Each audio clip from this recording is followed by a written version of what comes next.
In this video, I'm going to show you how to set up your AGM TS19-256 thermal scope. So the first thing we need to do is open the battery door and install the batteries. So in the bag under the false bottom here, you'll see the two batteries. Now, alternatively, you can use the USB cable and connect this to a power bank or any sort of USB battery. You can see the battery orientation symbols right here. So we have plus and minus, and these are CR123A 3-volt batteries. So I really love that you can replace the batteries on these scopes.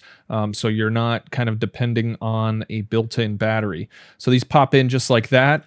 The battery door has a lot of tension. It kind of feels tight, but that's intentional to make sure that the scope doesn't lose connection when you fire your rifle. So this thumb screw tightens those springs really tight against the batteries. Now, alternatively, if you don't want to use the batteries, you can just use the USB cable I showed you and plug it into a power bank. All right, so now to turn it on, you're just going to hold down the power button right here, and you'll see the splash screen turn on. So it takes a few seconds for the splash screen to turn on. And if this is your first time powering on the scope, it's going to ask what language you want to select.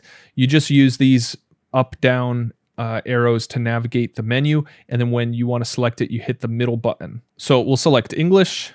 And then you're going to select the battery voltage. So the CR123As can come in two different voltages. So this is the 3-volt version. And now we're ready to go. So the front of the scope has a really nice hard cover covering the thermal sensor. So you just pop that open. This can actually be spun around wherever you want, so you can have it out of the way. All right, so to give you kind of a basic rundown of the functionality of the scope and kind of how to operate it, aside from the power button, you've got these 5 buttons here to basically do everything you need to do. So this button right here is going to switch between the different modes. All right, so I just set up a light over there so we can kind of see a heat source. So this is the white hot mode. You press the button again and you go into black hot. So the darker the image, the hotter it is. Then you have fusion, which displays a gradient of different colors.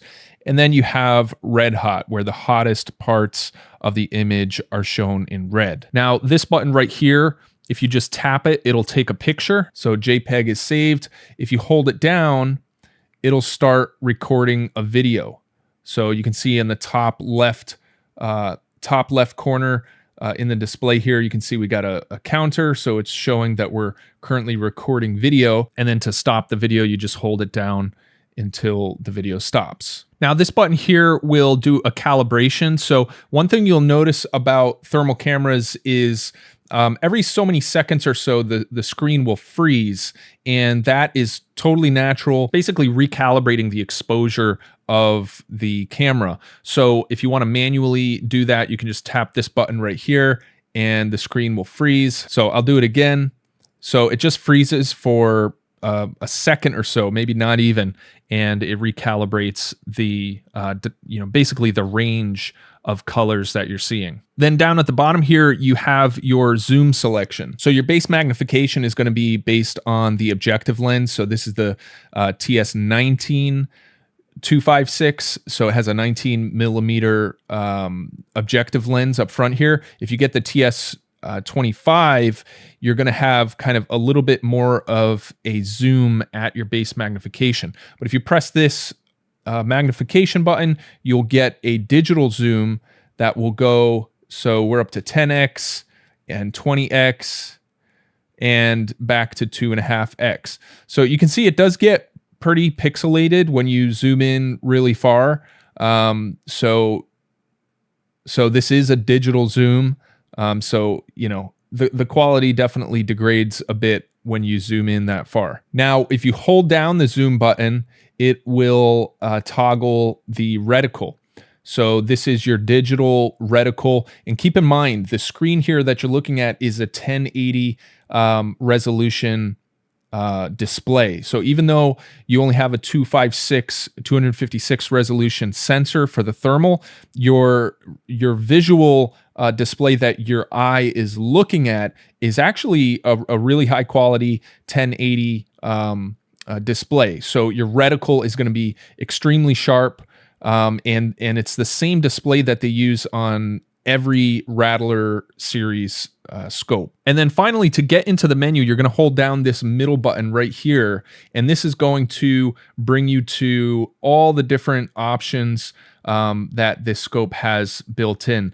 You can have different reticles, change the color. You can toggle the automatic calibration or set it to manual. This enables the video export for the USB cable.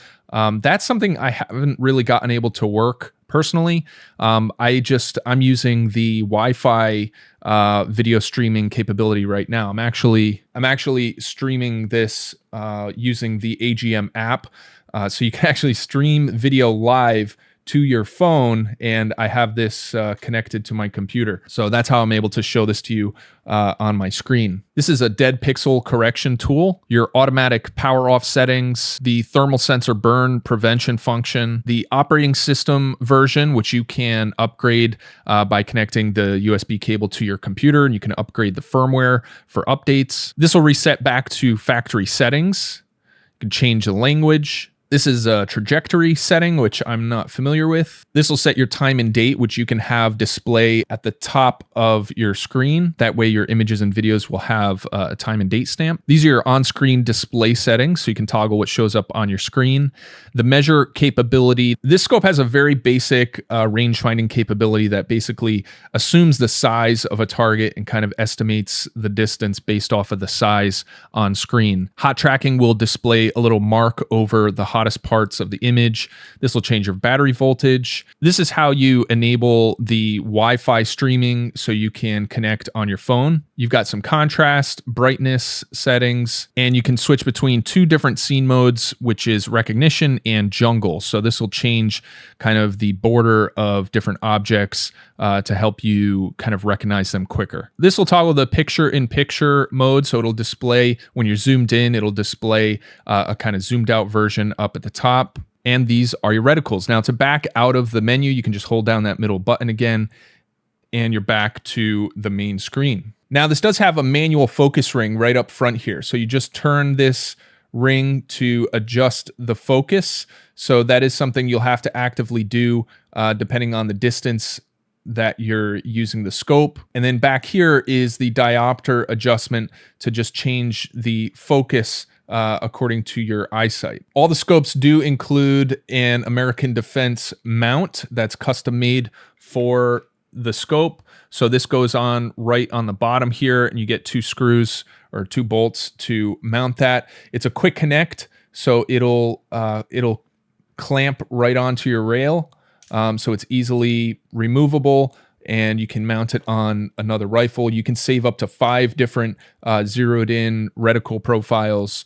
So you can kind of do a hot swap onto different rifles. All right, guys, so then to power it off, you just hold down the power button and that will power it off. And there you go. That's your basic setup process for the AGM TS19-256 thermal scope. Now, guys, if you want to buy one of these, I'll have links in the description below, and I'll also have links to my playlist. So like all my AGM thermal scope videos will be in that playlist. So definitely check that out. If you're researching which scope to buy, I'm going to be adding more videos to this as I create them. All right, guys, thanks for watching, and I'll see you in the next video.